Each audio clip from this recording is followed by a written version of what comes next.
Combien sont entrés à la présidence par la grande porte et sortis par la fenêtre? Combien de donnez-moi un mandat ont fini en 2, 3, 4? Et si je tentais le 5e?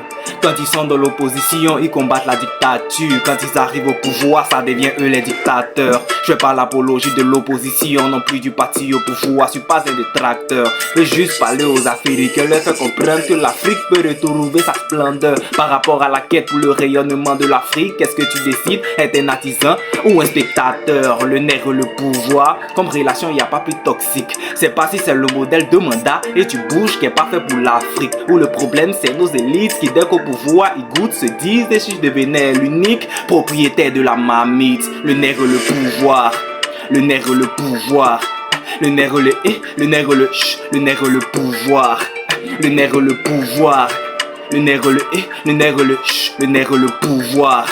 Le nègre, le pouvoir. Qu'est-ce qu'il y a dans le pouvoir qui détourne l'âme de nos leaders?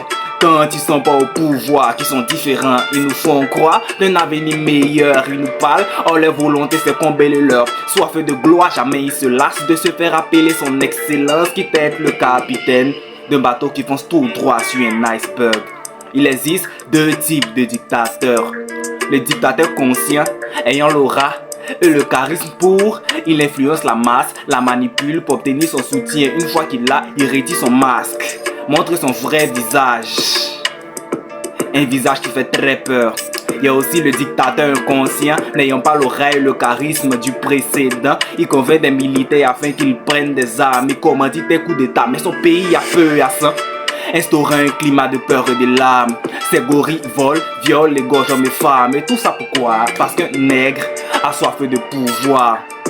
Le pouvoir est une drogue pour le politicien nègre qui n'a rien envie à la cocaïne. Car face au pouvoir, le nègre perd la tête, oublie ses principes, troque ses valeurs. Si au préalable même il en avait. Abus de pouvoir, népotisme, corruption devient le quotidien de ceux qu'il dirige. Or il leur avait promis monde et merveille, raison pour laquelle ils l'ont élu.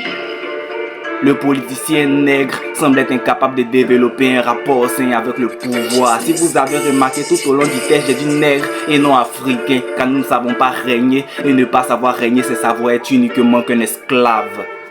Ange.